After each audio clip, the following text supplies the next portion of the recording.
ለጨጓራ ህመምተኞች የማይመከሩ ምግቦችና መጠጦች። የጨጓራ ህመም የሚጀምረው ሙኮሳ በመባል የሚታወቀው የጨጓራ ተከላካይ ሽፋን ሲዳከም ወይም ጉዳት ሲደርስበት ሲሆን፣ ይህም የጨጓራ አሲድ ህብረ ህዋሳት እንዲቆጡና እንዲያብጡ ያደርጋል። ይህ የጨጓራ ጉዳት በበርካታ ምክንያቶች ሊከሰት ይችላል። ከእነዚህም መካከል ኤች ፓይሎሪ በመባል የሚታወቀው የጨጓራ ባክቴሪያ ኢንፌክሽን፣ እንደ አስፕሪን ወይም አይቡፕሮፌን ያሉ የህመም ማስታገሻ መድኃኒቶችን ከመጠን በላይ መጠቀም፣ የአልኮል መጠጦችን በብዛት መጠጣት፣ ጭንቀት ወይም ደግሞ ሰውነት በስህተት የራሱን የጨጓራ ሽፋን የሚያጠቃበት የአውቶ ኢሚዩን በሽታ ምላሽ ይጠቀሳሉ። አንዴ የመከላከያ ሽፋኑ ከተጎዳ የጨጓራ አሲድ ሴንሲቲቭ የሆኑትን ህብረ ህዋሳት በቀጥታ በመጉዳት የጨጓራ ህመም፣ የጨጓራ ማቃጠል፣ ማቅለሽለሽ እና የሆድ መነፋት ያስከትላል።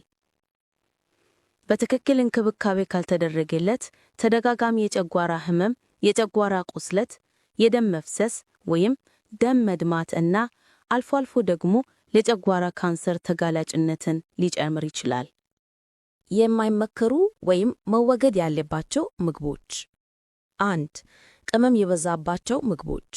እነዚህ የጨጓራ ሽፋኑን እንዲያብጥ ሊያደርጉ፣ ሊያስቆጡ እንዲሁም ቁስለቱን ሊያባብሱ ይችላሉ። 2. የተጠበሱና ዘይት የበዛባቸው ምግቦች።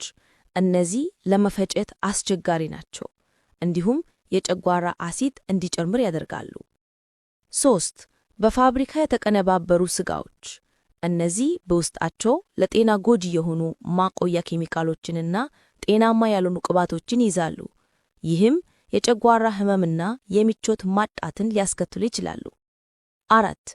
አሲዳማ የሆኑ ምግቦች እንደ ብርቱካንና ሎሚ ያሉ ሲትረስ ፍራፍሬዎች፣ ቲማቲም እና ቆምጣት ያሉ ምግቦች የጨጓራ መቆጣትን ሊጨምሩና ሊያባብሱ ይችላሉ። 5. የወተት ተዋጽኦች። ለአንዳንድ የጨጓራ ህመምተኞች ወተትና አይብ የሆድ መነፋትንና የጨጓራ ህመምን ሊያባብሱ ይችላሉ። የማይመከሩ ወይም መወገድ ያለባቸው መጠጦች። 1. የአልኮል መጠጦች። ጨጓራን በእጅጉ የሚያስቆጣ ከመሆኑም በላይ የጨጓራን የፈውስ ሂደት ያዘገያል። 2. በውስጣቸው ካፌን የያዙ መጠጦች የአሲድ ምርትን በመጨመር ቃርን ሊያባብዙ ወይም ሊጨምሩ ይችላሉ። 3. ካርቦኔትድ የሆኑ ለስላሳ መጠጦች የሆድ መነፋትና ጋዝ በመፍጠር የጨጓራ ህመምን ወይ ምልክቶችን ያባብሳሉ። 4.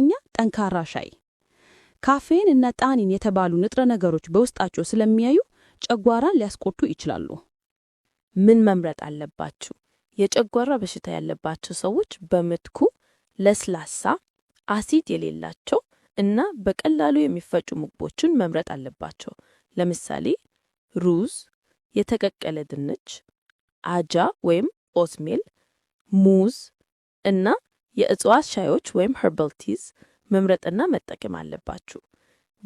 በትንሹ ወይም በመጠን ያነሰ እና በተደጋጋሚ መመገብ፣ እንዲሁም ማታ ላይ ወይም ከመሸ በኋላ ዘግይቶ ምግብ ከመመገብ መቆጠብ የጨጓራ ህመምንና ምልክቶችን ለመቀነስና ለመቆጣጠር ይረዳል። ጠቃሚ ማሳሰቢያው፣ ተደጋጋሚ የሆድ ህመም ወይም የምቾት ማጣት ካለባችሁ ትክክለኛውን ምርመራ እና ህክምና ለማግኘት የጤና ባለሙያ ወይም ሐኪም ማማከር አይርሱ። የእርስዎ ጤንነት ቅድሚያ የሚሰጠው ጉዳይ ነው። ይህን ጠቃሚ መረጃ ለሌሎችም እንዲደርስ ላይክ፣ ሼር እና ኮሜንት ማድረግዎን አይርሱ። ለበለጠ የጤና መረጃ ኢትዮ ጤና የፌስቡክ ገጹን ፎሎ ያድርጉ። ጤና ይስጥልን።